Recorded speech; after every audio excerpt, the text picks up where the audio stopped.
professionnelle, je partage avec toi des astuces, des conseils, des techniques issues de mon expérience d'ancien recruteur afin de t'aider à trouver l'emploi qui te correspond le plus rapidement possible. Assis-toi confortablement, prends de quoi noter et c'est parti. Aujourd'hui, je voulais évoquer un sujet assez important de la recherche d'emploi. Lorsqu'on cherche un emploi, on est un peu perdu. Perdu parce que il y a énormément de conseils, parce que nous-mêmes, on veut absolument trouver et donc du coup, on suit tous ces conseils-là, parce que nous-mêmes aussi, on a des millions d'idées et surtout parce que la priorité, c'est de trouver et le plus rapidement possible. J'ai eu une conversation avec une amie qui savait que j'étais coach emploi et elle m'a dit que elle ne pourrait pas suivre certains de mes conseils parce que il suffisait de, comme elle dit, bombarder. Bombarder, ça veut dire envoyer plein de CV, de lettres de motivation à l'aveugle auprès des entreprises. Alors, bon, cette stratégie marche pour elle, apparemment, dans ce qu'elle me dit. Mais ma question, c'est, est-ce que vraiment, en bombardant, tu trouves le poste qui correspond à tes aspirations? Je t'explique. Une entreprise, quand elle recrute une personne, quand elle voit son CV, elle va rechercher les atomes crochus, les points communs, l'intérêt que cette personne peut avoir pour leur entreprise et l'intérêt pour eux de recruter cette personne-là. Donc, il faut créer une liaison, un matching, comme disent les Américains, entre vous et l'entreprise. Or, si vous bombardez, j'ai été recruteur, donc je le sais, on va le remarquer. On connaît les CV qui viennent comme ça, voilà.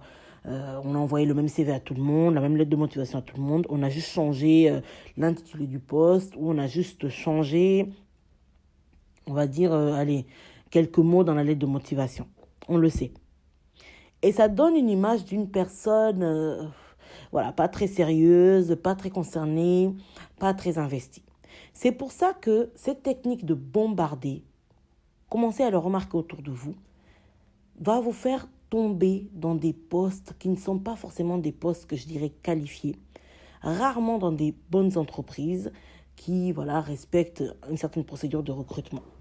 Et si ces entreprises ne respectent pas cette procédure-là, c'est que souvent il y a anguille sous roche. Voilà. Donc c'est pour ça que je vous déconseille de faire cette méthode-là. Vraiment, ça casse un peu votre image professionnelle. Et comme je sais que je travaille qu'avec des personnes qui veulent avoir une très très bonne réputation et qui veulent avoir un poste qualifié, qui veulent un poste qui leur correspond, qui correspond à leurs études et à leurs aspirations professionnelles, j'ai décidé de vous donner la méthode que je considère comme gagnante pour pouvoir trouver un emploi grâce à une stratégie de recherche d'emploi ciblée. Oui. Le but de cette stratégie, en fait, c'est d'intégrer une entreprise qui vous intéresse et surtout de pouvoir faire un métier qui vous intéresse. Et pour cela, bien sûr, il faut structurer sa pensée. Pourquoi ? Parce que ça permet d'arriver devant le recruteur en montrant que vous avez travaillé votre candidature et surtout que vous savez ce que vous voulez et vous savez pourquoi vous êtes là. Et ça, mes amis, je vous assure que c'est la stratégie gagnante. C'est ce qui fait que le recruteur, tout de suite, il est intéressé par votre candidature. Alors, comment on structure une stratégie de recherche d'emploi? La première chose à faire, comme dans toute stratégie, c'est de définir ce que l'on veut. Quel est réellement ton projet professionnel? Quel est le poste que tu vises? Et surtout, si tu es en Afrique, parce que ce mois-ci, si tu ne le sais pas, je cible beaucoup les personnes qui veulent travailler en Afrique, soit qu'elles résident sur place, soit que voilà, elles veulent s'expatrier pour aller vivre en Afrique. Si tu es en Afrique, il est important de viser des postes qui sont des postes où il y a du travail, où on recrute. Parce que oui, je dirais qu'en Afrique spécifiquement, si tu recherches un poste clé et que ce poste-là ne recrute pas, tu auras beaucoup de mal à trouver un emploi. En Europe, en Amérique, je ne dis pas que c'est pas pareil, je dis que c'est un peu plus ouvert.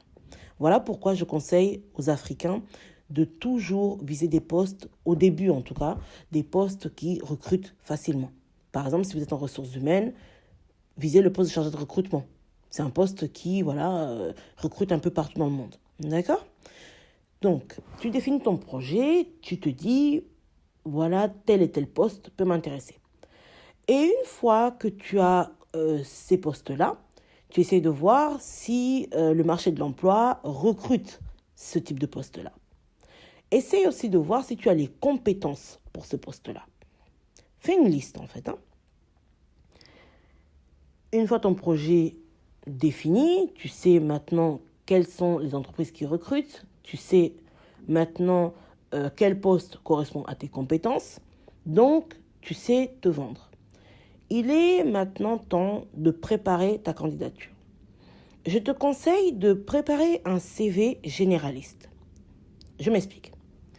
On conseille toujours de ne pas avoir un CV général, qu'on va envoyer partout.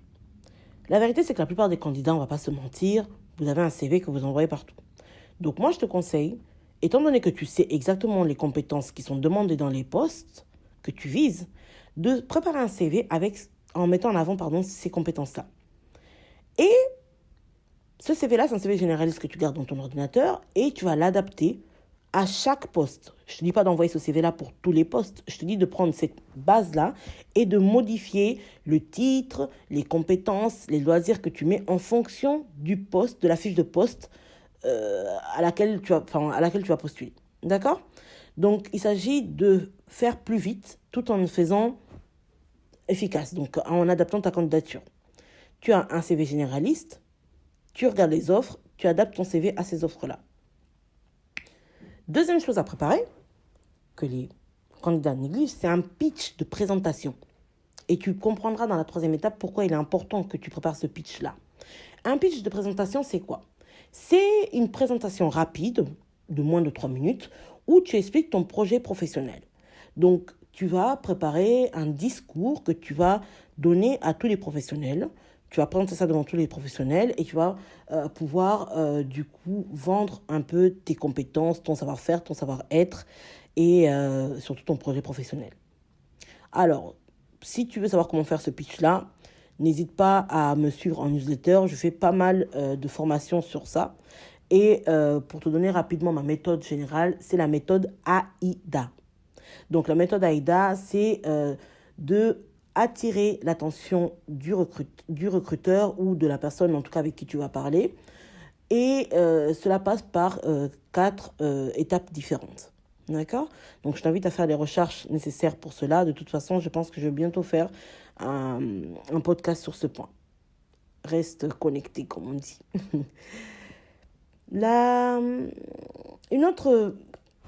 Une autre étape qu'il faut respecter, c'est de définir les canaux que tu vas utiliser pour envoyer ta candidature. Parce que oui, il y a différents canaux pour pouvoir postuler. D'accord ? Souvent, le candidat lambda, il envoie sa candidature directement par Internet, sur le poste de l'entreprise, sur le site de l'entreprise, ou en répondant à une offre d'emploi sur LinkedIn ou sur les job boards, donc les sites de recherche d'emploi. Or, ça, c'est 30% des recrutements. Les recruteurs ne recrutent pas forcément par ce biais-là. Surtout en Afrique. Vous le savez, on recrute beaucoup par réseau. Voilà pourquoi je conseille à mes coachés de commencer par faire une liste des endroits, des salons, des professionnels qui peuvent les aider à atteindre leurs objectifs. Donc, le but ici, ce n'est pas tout de suite de créer un réseau, mais de vraiment savoir où est-ce que je peux déposer ma candidature pour pouvoir être plus efficace qu'en postulant simplement dans les job boards. Et une fois que cette liste-là est établie, tu vas créer un agenda des jours où tu peux te rendre à tel ou tel endroit, des jours où tu peux contacter telle ou telle personne pour pouvoir arriver à ton objectif. Alors, je vais te donner un petit tips ici concernant la démarche réseau. Souvent, on a l'habitude d'aller voir les proches pour demander un travail. ou pour demander en tout cas d'être connecté à d'autres professionnels. C'est pas vraiment une bonne démarche. Pourquoi? Parce que le proche, parfois, il veut t'aider, mais il ne peut pas t'aider et il n'osera pas te le dire. Donc, est-ce que tu as déjà pensé à faire autrement? C'est-à-dire, tu peux discuter avec cette personne proche de thématiques qui t'intéressent et qui sont liées à cet emploi-là, sans lui demander réellement un emploi, sans lui demander une connexion. Comme ça, cette personne, le jour où elle tombe sur un autre professionnel qui recrute dans ce domaine-là, dans, dans, dans le domaine pour lequel tu as un projet professionnel, ce proche-là, naturellement, il va aller proposer ta candidature. D'accord? C'est ce qu'on appelle un peu le personal branding, entre parenthèses, ou plutôt se vendre autrement. D'accord? Se vendre par l'image, se vendre par le discours. Donc, maintenant, tu as un projet professionnel défini. Tu as des outils de candidature qui sont prêts. Ton CV, ta présentation est prête. Tu sais où postuler en dehors des job boards. Et tu te dis, mais comment tout ça se concrétise? Et c'est là où je vais te demander de sortir de chez toi. Ouais. Surtout quand tu es sur le continent africain. Il faut apprendre à ne pas juste dire j'aimerais bien connaître telle personne, j'aimerais bien aller dans tel salon et ne pas le faire. Tu l'as écrit dans l'agenda, tu y vas. Peu importe que tu sois prêt ou pas psychologiquement, je dirais faut être dans l'action pour pouvoir voir les résultats. Et c'est là où je veux aussi que tu changes de mentalité. Le but, ce n'est pas vraiment que tu y ailles pour trouver un emploi. Comme pour la démarche que tu fais auprès de ton proche, de ta famille, de ton ami, le but, c'est surtout de te présenter. Et c'est pour ça que le pitch est important. Tu vas aller dans ces événements-là, non pas pour trouver un emploi tout de suite, sauf si on te demande ton CV directement, ne le propose pas. Tu vas aller dans ces endroits-là pour avoir des informations. Tu vas échanger avec les professionnels de ton métier pour voir si tu te positionnes bien au niveau de ton projet professionnel. En fait, le but, ça va être vraiment d'affiner ton projet pour savoir au mieux où déposer ta candidature. Et encore mieux, le but, quand tu te déplaces dans les salons, quand tu te déplaces dans les événements networking, ça va être de te faire remarquer, de montrer tes compétences dans tel et tel domaine. Il ne s'agit pas d'aller te vanter ou d'aller montrer que tu es le prochain dieu de la finance. Il s'agit juste d'échanger, comme tu échanges avec un ami sur tel ou tel sujet, afin que ces personnes deviennent des personnes de ton entourage, que ces personnes te rajoutent sur LinkedIn, que ces personnes t'invitent à tel ou tel autre événement. Le but, c'est de créer des connexions pour que petit à petit, comme une toile d'araignée, tu puisses tisser ton projet professionnel et le concrétiser surtout. Si tu as bien compris, ici, nous avons établi une stratégie de recherche d'emploi afin que tu puisses avancer plus rapidement et plus efficacement, surtout sur ta recherche d'emploi. Donc, l'étape 1, c'était de définir un projet professionnel. L'étape 2, c'était de préparer tes outils. L'étape 3, c'était de définir les canaux pour postuler. L'étape 5, c'était de sortir de chez toi. Je vais te donner une sixième étape. Cette sixième étape, ça va être de noter tes candidatures. Oui, c'est très important et c'est là où tu es au summum du professionnalisme et tu te distingues des autres candidats. Tu vas créer un tableau, tu vas peut-être noter ça sur ton iPhone, ton téléphone, ou tu vas le noter dans un carnet simplement. Où est-ce que tu as postulé? À quelle date? Qu'est-ce qui s'est passé? Qu'est-ce que tu as retenu? Quels sont les professionnels que tu as contactés? L'objectif de 1, c'est toi de savoir si ta stratégie fonctionne et de pouvoir l'adapter si besoin.